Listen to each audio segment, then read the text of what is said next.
ഈ ക്ലാസ്സിൽ നമ്മൾ പഠിക്കുന്ന പ്രിൻസിപ്പിൾസ് ഓഫ് ഇൻഹെറിറ്റൻസിന്റെ 13ാമത്തെ സെഷനാണ് കേട്ടോ. അതിനകത്ത് നമ്മൾ പഠിക്കാൻ ഉദ്ദേശിക്കുന്ന ഫിനൈൽ കീറ്റോനൂറിയം, തലാസീമിയം, പിന്നെ ക്രോമസോമൽ ഡിസോർഡേഴ്സും ആണ്. ഫിനൈൽ കീറ്റോനൂറിയ എന്ന് പറയുന്നത് ഒരു ഇൻബോൺ എറർ ഓഫ് മെറ്റാബോളിസം ആണ്. അത് ഓട്ടോസോമൽ റിസസീവ് ഡിസോർഡർ ആണ്.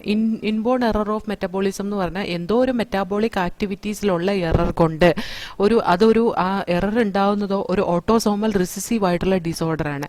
ഓട്ടോസോമൽ റിസസീവ് ഡിസോർഡറിന്റെ പെഡിഗ്രി നമ്മൾ സിക്കിൾ സെൽ അനീമിയയുടെ അതേപോലെ തന്നെയാണ് ഇതിനകത്ത് കേട്ടോ. അതിനകത്ത് ഇതിന്റെ സിംറ്റംസ് എന്താ, ഇതിന്റെ എഫക്റ്റ് എന്താണെന്ന് ചോദിച്ചാൽ മ്യൂട്ടേഷൻ നടക്കുന്നത് 12ാമത്തെ ക്രോമസോമിൽ ഉള്ള മ്യൂട്ടേഷൻ കൊണ്ടാണ്. അബ്നോർമാലിറ്റി 12ാമത്തെ ക്രോമസോമിലാണ് ഉള്ളത്. ഇത് അഫക്റ്റ് ചെയ്യുന്ന ഇൻഡിവിജ്വലിൽ, അതായത് 12ാമത്തെ ക്രോമസോമിൽ ഈ ഫിനൈൽ കീറ്റോനൂറിയ എന്ന ഡിസീസ് ഉണ്ടാവാൻ കാരണമായ ആ ജീൻ മ്യൂട്ടേഷൻ നടക്കുന്ന ഓർഗാനിസത്തിൽ അല്ലെങ്കിൽ ഇൻഡിവിജ്വലിൽ അമിനോ ആസിഡ് ഫിനൈൽ അലനിനെ തൈറോസിനാക്കി മാറ്റാൻ കഴിയുന്ന എൻസൈം ഉണ്ട്. ആ എൻസൈമാണ് ഫിനൈൽ അലനൈൻ ഹൈഡ്രോക്സിലേസ് എൻസൈം എന്ന് പറയുന്ന എൻസൈം കേട്ടോ. അപ്പൊ ഈ എൻസൈമിന്റെ പ്രൊഡക്ഷൻ അങ്ങോട്ട് സ്റ്റോപ്പ് ആയി പോകും.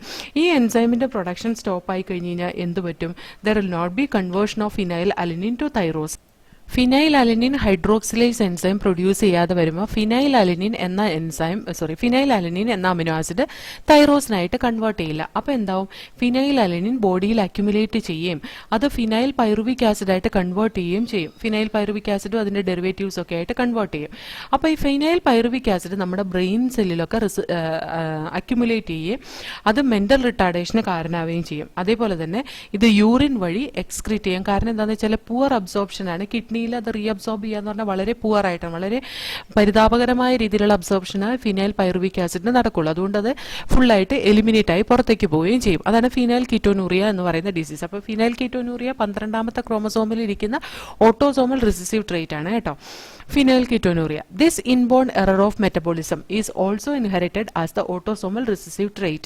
The affected individual lacks an enzyme that convert the amino acid phenylalanine into tyrosine. As a result of this, phenylalanine is accumulated and converted into phenyl pyruvic acid and other derivatives. Accumulation of these in brain result in mental retardation. These are also excreted through urine because of its poor absorption by kidney. കേട്ടോ. ഇനി next disease thalassemia. Next Mendelian disorder ആണ് thalassemia. Thalassemia എന്ന് പറയുന്ന autosome linked recessive blood disease ആണ്. ഇത് പേരൻസിൽ നിന്ന് ഓസ്പ്രിങ്ങിലേക്ക് 2 പേരൻസും heterozygous കണ്ടീഷനിലുള്ളപ്പോൾ unaffected കാരിയറിൽ നിന്ന് പ്രോജനിയിലേക്ക് transfer ചെയ്യുന്നതാണ്. ഈ ഡിഫക്റ്റ് ഒന്നുപോലെ മ്യൂട്ടേഷൻ നടക്കുന്നതുകൊണ്ടാവാം, ജീനിലുള്ള മ്യൂട്ടേഷൻ കൊണ്ടാവാം, അല്ലെങ്കിൽ ആ ജീനിലുള്ള ഡിലീഷൻ കൊണ്ടാവാം കേട്ടോ. അതുകൊണ്ടുണ്ടാകുന്ന എഫക്റ്റ് എന്താണെന്ന് ചോദിച്ചാൽ ആ ഹീമോഗ്ലോബിന്റെ ആൽഫ ചെയിന്റെയും ബീറ്റ ചെയിന്റെയും പ്രൊഡക്ഷൻ കുറയുകയാണ് ചെയ്യുന്നത്. അതുകൊണ്ട് തന്നെ ഹീമോഗ്ലോബിൻ അതിന്റെ സ്ട്രക്ചർ ഫോം ചെയ്യുമ്പോൾ അബ്നോർമൽ ഹീമോഗ്ലോബിൻ മോളിക്യൂൾസ് ആയിട്ട് സ്ട്രക്ചർ ഫോം ചെയ്യും. അതുകൊണ്ട് തന്നെ അനീമിയയ്ക്ക് കാരണമാവും കേട്ടോ. അതാണ് അതിന്റെ ഈ ഡിസീസിന്റെ ഒരു ക്യാരക്ടറിസ്റ്റിക് എന്ന് പറയുന്നത്. അതായത് ആൽഫ ചെയിന്റെയും ബീറ്റ ചെയിന്റെയും ഡെഫിഷ്യൻസി വരെയാണ് ചെയ്യുന്നത്. തലാസീമിയ നമുക്ക് 2 തരത്തിൽ ക്ലാസിഫൈ ചെയ്യാം. ഏത് ഹീമോഗ്ലോബിൻ ചെയിൻ ഡെഫിഷ്യൻസി ആണ് ഉള്ളതെന്നനുസരിച്ച് ആൽഫ തലാസീമിയ എന്നും ബീറ്റ തലാസീമിയ എന്നും ക്ലാസിഫൈ ചെയ്യാം. ആൽഫ തലാസീമിയയിലെ ആൽഫ ഗ്ലോബിൻ കുറവും ബീറ്റ തലാസീമിയയിലെ ബീറ്റ ഗ്ലോബിൻ കുറവുമായിരിക്കും. ഈ ആൽഫ ഹീമോഗ്ലോബിന്റെ ആൽഫ ചെയിനും ബീറ്റ ചെയിനും പ്രൊഡ്യൂസ് ചെയ്യുന്ന 2 ക്രോമസോമിൽ നിന്നാണ് കേട്ടോ. ഒരു ക്രോമസോമിൽ നിന്നല്ല, 2 ക്രോമസോമിൽ നിന്നുള്ള വെവ്വേറെ ജീൻസ് ആണ് ഇത് പ്രൊഡ്യൂസ് ചെയ്യുന്നത്. ആൽഫ തലാസീമിയയിൽ ആൽഫ ഗ്ലോബിൻ ചെയിൻ ആയിരിക്കും അഫക്റ്റഡ് ആകുന്നത്. ബീറ്റ തലാസീമിയയിൽ ബീറ്റ ഗ്ലോബിൻ ചെയിൻ ആയിരിക്കും അഫക്റ്റഡ് ആകുന്നത്. ആൽഫ തലാസീമിയ കൺട്രോൾ ചെയ്യുന്ന 2 closely linked HbA1 and HbA2 genes ആണ്. ക്രോമസോം നമ്പർ 16ലാണ് ഇത് കാണുന്നത്.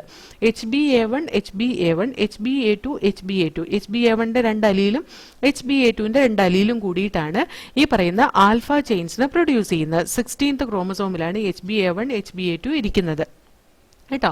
ഇനി അതിനകത്ത് എന്തെങ്കിലും മ്യൂട്ടേഷനോ അല്ലെങ്കിൽ ഡിലീഷനോ ഈ ഒരു അലീലിലോ അല്ലെങ്കിൽ ഒന്നീ കൂടുതൽ, ഈ 4 അലീൽസിൽ അല്ലെങ്കിൽ 4 ജീൻസിൽ ഏതെങ്കിലും ഒന്നീ കൂടുതൽ അലീൽസിലോ ഡിലീഷനോ മ്യൂട്ടേഷനോ നടന്നു കഴിഞ്ഞു കഴിഞ്ഞാൽ ആൽഫ ചെയിൻ്റെ പ്രൊഡക്ഷൻ കുറയും. അപ്പം എന്തായി? ആൽഫ തലാസീമിയക്ക് കാരണമായി കേട്ടോ. ഒരുപാട് ഒന്നീ കൂടുതൽ ജീൻ അഫക്റ്റഡ് ആയെങ്കിൽ, അതായത് HbA1, HbA2 ഇങ്ങനെയൊരു കണ്ടീഷൻ ആയിരിക്കുമല്ലോ. അപ്പോൾ ഒന്നീ കൂടുതൽ ജീൻസ് അഫക്റ്റഡ് ആയിട്ടുണ്ടെങ്കിൽ ചെയ്യുന്നുണ്ടെങ്കിൽ എന്താണ്, കൂടുതൽ alpha molecule alpha globin chain synthesize ചെയ്യാതിരിക്കുക. അതായത് വളരെ കുറച്ച് ആൽഫ ഗ്ലോബിൻ മോളിക്യൂൾസ് ആണ് പ്രൊഡ്യൂസ് ചെയ്യുള്ളൂ. ബീറ്റ തലാസീമിയ കൺട്രോൾ ചെയ്യുന്നത് ഒരു സിംഗിൾ ജീനാണ്, HBB എന്ന് പറയുന്ന ജീനാണ്. അത് 11th ക്രോമസോമിലാണ് ഇരിക്കുന്നത്. അത് ആ 11th ക്രോമസോമിൽ ഇരിക്കുന്ന ഒരു അലീലോ അല്ലെങ്കിൽ 2 അലീലോ അഫക്റ്റഡ് ആയി കഴിഞ്ഞ് കഴിഞ്ഞാൽ ബീറ്റ തലാസീമിയ ഉണ്ടാവും. അതായത് ബീറ്റ ഗ്ലോബിൻ സിന്തസൈസ് ചെയ്യുന്ന കുറയും കേട്ടോ. ഈ തലാസീമിയ സിക്കിൾ സെൽ അനീമിയയും തമ്മിലുള്ള വ്യത്യാസം എന്താ? തലാസീമിയയ്ക്കും അനീമിയ ഉണ്ടാകുന്ന, സിക്കിൾ സെൽ അനീമിയയ്ക്കും അനീമിയ തന്നെ ഉണ്ടാകുന്നത്. പക്ഷേ തലാസീമിയ എന്ന് പറയുന്ന ഒരു ക്വാണ്ടിറ്റേറ്റീവ് പ്രോബ്ലം. അതായത് quantity of the haemoglobin will be less. പക്ഷേ സിക്കിൾ സെൽ അനീമിയോ ക്വാണ്ടിറ്റി കുറയല്ല ചെയ്യുന്നത്, ക്വാളിറ്റേറ്റീവ് പ്രോബ്ലം ആണ്. അതായത് അവർ സിന്തസൈസ് ചെയ്യുന്ന ഹീമോഗ്ലോബിൻ്റെ ക്വാളിറ്റി നല്ലതല്ല, അതിൻ്റെ ഷേപ്പ്, അതിൻ്റെ സ്ട്രക്ചർ മെയിൻറ്റെയിൻ ചെയ്യാൻ കഴിയുന്നില്ല, അതിൻ്റെ അമിനോ ആസിഡ് കോമ്പോസിഷനിലുള്ള വ്യത്യാസം കൊണ്ട് കേട്ടോ. ആനിമൽ അല്ല, അമിനോ ആസിഡ്. നാവ് ഇതായിപ്പോയതാ. ഓക്കെ, സോ തലാസീമിയ നമുക്കൊന്ന് വായിച്ചു നോക്കാം. തലാസീമിയ ഒന്നുകൂടെ ഞാൻ പറഞ്ഞുതരാം. തലാസീമിയ എന്ന് പറയുന്ന ഒരു ഓട്ടോസോമൽ റിസസീവ് ഡിസോർഡറാണ്, ബ്ലഡ് ഡിസീസാണ്. ആൽഫ ചെയിനും ബീറ്റ ചെയിനും വളരെ കുറച്ച് സിന്തസൈസ് ചെയ്യുമ്പോഴാണ് തലാസീമിയ എന്ന ഡിസീസ് ഉണ്ടാകുന്നത്. പേരൻസ് രണ്ടും ഹെട്രോസൈഗസ് ആകുമ്പോഴാണ് തലാസീമിയ എന്ന ഡിസീസ് നെക്സ്റ്റ് പ്രോജനിയിലേക്ക് പാസ് ചെയ്ത് കൊടുക്കുന്നത്. ഇവിടെ ബീറ്റ ചെയിൻ പ്രൊഡ്യൂസ് ചെയ്യുന്നതും ആൽഫ ചെയിൻ പ്രൊഡ്യൂസ് ചെയ്യുന്നതും 2 ക്രോമസോമിലിരിക്കുന്ന വെവ്വേറെ ജീൻസാണ്. ആൽഫ ചെയിൻ പ്രൊഡ്യൂസ് ചെയ്യുന്ന ജീൻ ഇരിക്കുന്നത് ക്രോമസോം നമ്പർ 16ലാണ്. ക്രോമസോം നമ്പർ 16ൽ ആൽഫ ചെയിൻ പ്രൊഡ്യൂസ് ചെയ്യുന്ന HbA1, HbA2 എന്നീ ജീനുകളാണ്. HbA1ൻ്റെ 2 അലീലും HbA2ൻ്റെ 2 അലീലും ആണ് ആൽഫ ചെയിന് സിന്തസൈസ് ചെയ്യുന്നത്. അപ്പോൾ HbA1ൻ്റെ ഒന്നിൽ കൂടുതലോ അലീൽസ്, HbA1ൻ്റെ HbA2ൻ്റെ ഒന്നിൽ കൂടുതലോ ജീൻസ്, ആ 4 ജീൻസ് എന്ന് വേണമെങ്കിൽ പറയാം, അല്ലെങ്കിൽ 4 അലീൽസിനകത്ത് ഒന്നിൽ കൂടുതലോ അലീൽസിൽ മ്യൂട്ടേഷനോ ഡിലീഷനോ സംഭവിക്കുമ്പോഴാണ് ആൽഫ തലാസീമിയ ഉണ്ടാകുന്നത്.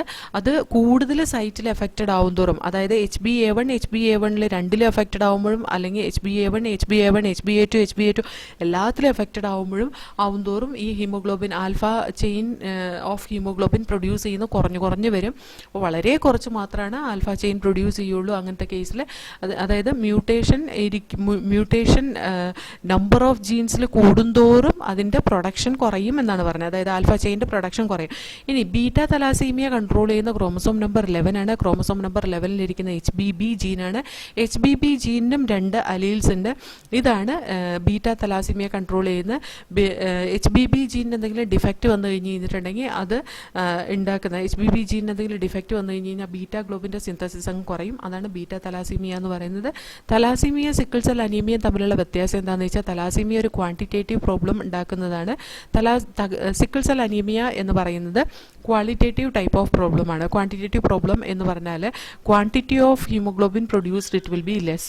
പക്ഷേ സിക്കിൾ സെൽ അനീമിയയിലെ quality of haemoglobin it will be bad. അതായത് ക്വാളിറ്റി അത്ര നല്ലതായിരിക്കില്ല. അതായത് അതിൻ്റെ അമിനോ ആസിഡിൻ്റെ കോമ്പോസിഷനിലുള്ള വ്യത്യാസം കൊണ്ട് അതിൻ്റെ ഫോൾഡിംഗ് ഒന്നും പ്രോപ്പറായിട്ട് നടക്കില്ല. അതാണ് സിക്കിൾ സെൽ അനീമിയ എന്ന് പറയുന്നത്. 2 കേസിലും അനീമിയ തന്നെയാണ് അതിൻ്റെ സിംറ്റം എന്ന് പറയുന്നത് കേട്ടോ. അപ്പോൾ തലാസീമിയ നമുക്കൊന്ന് വായിച്ചു നോക്കാം. Thalassemia, This is also an autosome-linked recessive blood disease transmitted from parents to offspring when both the partners are unaffected carrier for the gene or heterozygous. The defect could be due to either mutation or deletion, which ultimately result in reduced rate of synthesis of one of the globin chains, that is alpha and beta chain, that make up hemoglobin. This causes the formation of abnormal hemoglobin molecule, resulting into anemia, which is characteristic of the disease. Thalassemia can be classified according to which chain of the hemoglobin molecule is affected. In alpha thalassemia, production of alpha globin chain is affected, while beta thalassemia, production of beta globin chain is affected. Alpha thalassemia is controlled by 2 closely linked genes, HbA1 and HbA2, on chromosome 16 of each parent, and it is observed due to mutation or deletion of one or more of the 4 genes. The more genes affected, the less alpha globin molecules are produced, while beta thalassemia is controlled by a single gene, HBB, on chromosome number 11, of each parent, and occurs due to mutation of one or both genes. Thalassemia differs from sickle cell anemia in that the former is a quantitative problem of synthesizing too few globin molecule, while the later is a qualitative problem of synthesizing an incorrectly functioning globin. ഇനി നമുക്ക് chromosomal disorders നോക്കാം. Chromosomal disorders എന്ന് പറയുന്നത് absence or excess of abnormal arrangement of one or more chromosome.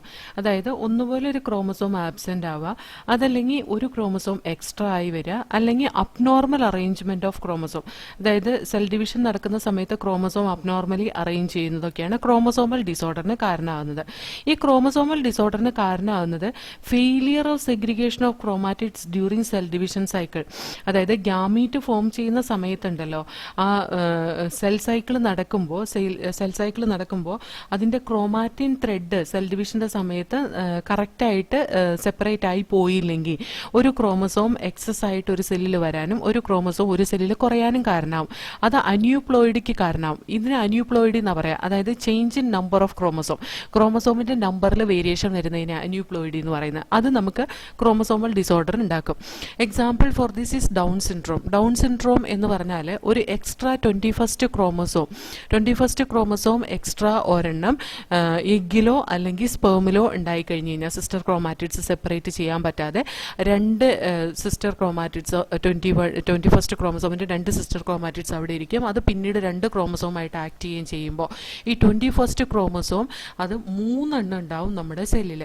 അതാണ് down സിൻഡ്രോമിന് കാരണമാകുന്നത്. അതേപോലെ തന്നെ turner syndrome എന്ന് പറഞ്ഞാൽ ഒരു എക്സ് ക്രോമസോം മിസ്സിംഗ് ആയിരിക്കും. അത് ഹ്യൂമൻ ഫീമെയിലിൽ എഗ്ഗ് പ്രൊഡ്യൂസ് ചെയ്യുന്ന സമയത്ത് ഒരു എഗ്ഗിനകത്തേക്ക് 2 എക്സ് ക്രോമസോം പോകും. ഒരു എഗ്ഗിനകത്ത് അതായത് പോളാർ ബോഡിയിലേക്ക്, ഒരു എഗ്ഗിനകത്ത് നിന്നല്ല പോളാർ ബോഡിയിലേക്ക് എക്സ് ക്രോമസോം പോവുകയും ഒരു നോർമൽ ആയിട്ടുള്ള സെക്കൻഡറി യൂസായിട്ട് ഓവോ ആയിട്ട് റിലീസ് ചെയ്യുമ്പോൾ അതിനകത്ത് എക്സ് ക്രോമസോം ഇല്ലാതിരിക്കുകയും ചെയ്യുമ്പോൾ ആ എക്സ് ക്രോമസോം ഇല്ലാത്ത എഗ്ഗ് ഒരു എക്സ് ക്രോമസോം കണ്ടെയ്ൻ ചെയ്യുന്ന സ്പേമുമായിട്ട് ഫ്യൂസ് ചെയ്യുമ്പോൾ അവർക്ക് XO കണ്ടീഷൻ ഉണ്ടാവും.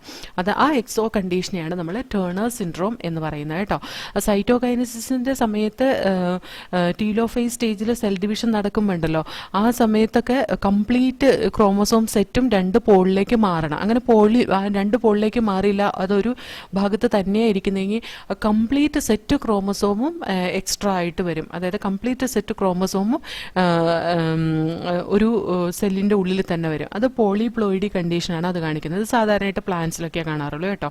അപ്പോൾ അന്യൂപ്ലോയിഡി എന്ന് പറയുന്ന ക്രോമസോം നമ്പറിൽ ഉണ്ടാകുന്ന അബറേഷനെയാണ് അല്ലെങ്കിൽ അബ്നോർമാലിറ്റിനെയാണ് അന്യൂപ്ലോയിഡി എന്ന് പറയുന്നത്. അതിനൊരു എക്സാമ്പിൾ നമ്മൾ ഡൗൺ സിൻഡ്രോം പറഞ്ഞു. ഡൗൺ സിൻഡ്രോം എന്ന് പറഞ്ഞാൽ 21st ക്രോമസോം 3 കോപ്പി ഉണ്ടാവുന്നതിനെയാണ് ഡൗൺ സിൻഡ്രോം എന്ന് പറയുന്നത്. അവർക്ക് 47 ക്രോമസോം ഉണ്ടാവും.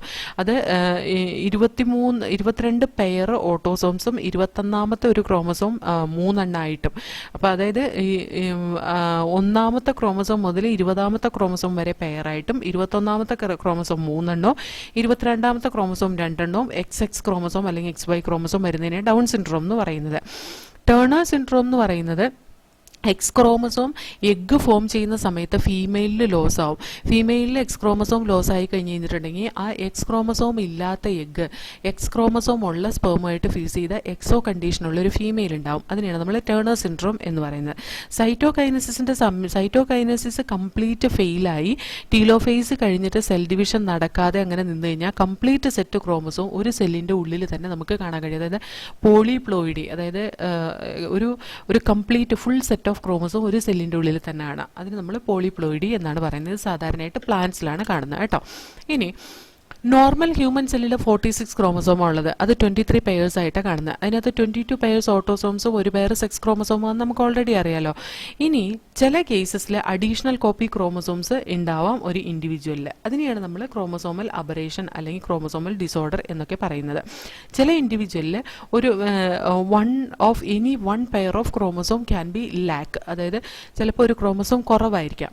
അങ്ങനത്തെ കണ്ടീഷനും വരാം. ഈ സിറ്റുവേഷനിൽ നമ്മൾ ആദ്യത്തെ കണ്ടീഷൻ വരുന്ന എക്സ്ട്രാ വരുന്നതിന് ട്രൈസോമി എന്നും അത് ഒരെണ്ണം കുറഞ്ഞ് ഉണ്ടാകുന്നതിന് മോണോസോമി എന്നും ആണ് റെപ്രസെന്റ് ചെയ്യുന്നത് കേട്ടോ. അതായത് ഒരു ക്രോമസോം എക്സ്ട്രാ വന്നു കഴിഞ്ഞ് കഴിഞ്ഞാൽ അത് ട്രൈസോമിക്ക് കാരണമാവും. അതായത് ഒരു ക്രോമസോം 3 കോപ്പി. അതേപോലെ തന്നെ അത് ഒരെണ്ണം കുറഞ്ഞു പോയാലും മോണോസോമിക്ക് കാരണമാവും. ഡിപ്ലോയിഡിൽ നിന്ന് 1 കുറഞ്ഞ് മോണോസോമിക്ക് കാരണമാവും എന്നാണ് പറഞ്ഞത്. ഈ സിറ്റുവേഷൻ അത് വേരിയസ് കോൺസിക്വൻസസിലേക്ക് ലീഡ് ചെയ്യും കേട്ടോ. അതായത് ഡൗൺ സിൻഡ്രോമും ടേണർ സിൻഡ്രോമും ക്ലിൻഫെൽറ്റർ സിൻഡ്രോമും ഇതൊക്കെ ഇതിന് എക്സാമ്പിളാണ് ക്രോമസോമൽ ഡിസോർഡേഴ്സിന്. വളരെ ബുദ്ധിമുട്ടായിട്ടുള്ള, വളരെ ഡിഫിക്കൽട്ടായിട്ടുള്ള ഒരു സിംറ്റംസും കാര്യങ്ങളും ഒക്കെ ആയിരിക്കും ഈ പറയുന്ന ക്രോമസോമൽ അബറേഷൻ കൊണ്ട് ഉണ്ടാകുന്നത്. ഫസ്റ്റ് നമുക്കിവിടെ പഠിക്കാനുള്ള ഡൗൺ സിൻഡ്രോമാണ്. ഡൗൺ സിൻഡ്രോമിൻ്റെ ക്യാരക്ടറിസ്റ്റിക് ഫീച്ചേഴ്സ് ആണ് ഈ കൊടുത്തിട്ടുള്ളത് കേട്ടോ. A representative figure showing an individual inflict with down syndrome and the corresponding chromosomes of the individual. ആ ഇൻഡിവിജ്വലിൻ്റെ കറസ്പോണ്ടിങ് ക്രോമസോംസ് ആണ് ഇവിടെ കൊടുത്തിട്ടുള്ളത് കണ്ടോ. 21st ക്രോമസോമിൽ 3 ക്രോമസോംസ് ഉണ്ട് കണ്ടോ. ബാക്കിയൊക്കെ 2 ക്രോമസോംസ് വീതമാണ് ഉള്ളത്. അതിനെയാണ് നമ്മൾ ഡൗൺ സിൻഡ്രോം എന്ന് പറയുന്നത്. അപ്പോൾ ഡൗൺ സിൻഡ്രോം എന്ന് പറയുന്ന ജനറ്റിക് ഡിസോർഡർ ഒരു അഡീഷണൽ കോപ്പി 21st ക്രോമസോം വരുന്നതിന് ട്രൈസോമി ഓഫ് 21 ആണ് ഡൗൺ സിൻഡ്രോം. ഇതാദ്യം ഡിസ്ക്രൈബ് ചെയ്ത സയൻറ്റിസ്റ്റ് ലാങ്ഡൺ ഡൗൺ എന്ന സയൻറ്റിസ്റ്റാണ്. അദ്ദേഹം 1866 ഇത് ഡിസ്ക്രൈബ് ചെയ്തത്. അതുകൊണ്ടാണ് അതിനെ ഡൗൺ സിൻഡ്രോം എന്ന് വിളിക്കുന്നത്. ഇത് അഫക്റ്റഡ് ആയിട്ടുള്ള ഇൻഡിവിജ്വൽ കുറച്ച് ഹൈറ്റ് കുറഞ്ഞ് ഷോർട്ട് സ്റ്റാച്യൂർഡ് ആയിരിക്കും. വളരെ ചെറിയ റൗണ്ട് ഷേപ്പിലുള്ള ഹെഡായിരിക്കും അവർക്ക് ഉണ്ടാവുക. അതുപോലെ തന്നെ ഫ്ലാറ്റ് ബാക്ക് സൈഡ്, അതിൻ്റെ ഹെഡിൻ്റെ back side flat back of head ആയിരിക്കും. അതായത് ബാക്ക് സൈഡ് ഫ്ലാറ്റ് ആയിട്ടായിരിക്കും കാണുക അവരുടെ ഹെഡിൻ്റെ. അതേപോലെ തന്നെ ഫേസും വന്നിട്ട് ഫ്ലാറ്റ് ആയിട്ടായിരിക്കും കാണുക. ഫേസും ഫ്ലാറ്റ് ആയിട്ടായിരിക്കും കാണുക. അതുപോലെ വലിയ റിങ്കിൾഡ് ആയിട്ടുള്ള ടങ്ങാണ്. അതായത് ഇങ്ങനെ നാവൊക്കെ നീട്ടിക്കഴിഞ്ഞ് കഴിഞ്ഞിട്ടുണ്ടെങ്കിൽ അത് ഒരുമാതിരി ഇങ്ങനെ ചുറ്റിപ്പണഞ്ഞ പോലെ ആയിരിക്കും. എന്ന് വെച്ചാൽ വലിയ ഇങ്ങനെ റിങ്കിൾഡ് നല്ല ഉദ്ദേശിച്ചത് അതിങ്ങനെ നല്ല നീളമുള്ളതും അതേപോലെ തന്നെ റിങ്കിൾഡ് ആയിട്ടായിരിക്കും കാണുന്നത് ഈ പറയുന്ന അതിൻ്റെ ടങ്. അതിനെ ഫറോഡ് ടങ് എന്നും പറയാറുണ്ട്. അതേപോലെ അവരെപ്പോഴും പാർഷ്യലി അവരുടെ മൗത്ത് ഓപ്പൺ ചെയ്തിട്ടാണ് ഇരിക്കുക. അതേപോലെ അവർക്ക് ഹാർട്ട് ഡിസീസസ് ഒക്കെ ഉണ്ടാവാം, ജെനറ്റിക് ആയിട്ടുള്ള ഹാർട്ട് ഡിസീസസ് ഒക്കെ ഉണ്ടാവാം. അതേപോലെ അവരുടെ പാമിൽ അല്ലെങ്കിൽ അവരുടെ കൈവെള്ള ഉണ്ടല്ലോ, അവിടെ പാം ക്രീസസ് ഉണ്ടാവും, ഒരുപാട് ചുളിക്കുകളൊക്കെ ഉണ്ടാവാം. അതേപോലെ അതിൻ്റെ ഫിംഗർ ടിപ്സിൽ വന്നിട്ട് ചെറിയ ചെറിയ ലൂപ്സ് ഉണ്ടാവും. ലൂപ്സ് എന്ന് പറഞ്ഞാൽ ഫിംഗർ ഇങ്ങനെ വളഞ്ഞിരിക്കുന്ന രീതിയിലായിരിക്കും, സ്ട്രെയിറ്റ് ആയിട്ടായിരിക്കില്ല ഇരിക്കുന്നത്. ഇതൊക്കെ അതിൻ്റെ സിംറ്റംസ് ആണ് ഈ ഡൗൺ സിൻഡ്രോമിൻ്റെ കേട്ടോ. ഈ physical psychomotor and mental development also will be retarded in this disease. Down സിൻഡ്രോമിലെ ഫിസിക്കൽ ഡെവലപ്മെൻറ്റും മെൻ്റൽ ഡെവലപ്മെൻറ്റും സൈക്കോമോട്ടോർ ഡെവലപ്മെൻറ്റും ഒക്കെ വളരെ പതുക്കെ നടക്കുള്ളൂ എന്നാണ് പറഞ്ഞത്. So we will just read that much, then after that we will see the next disease. Okay.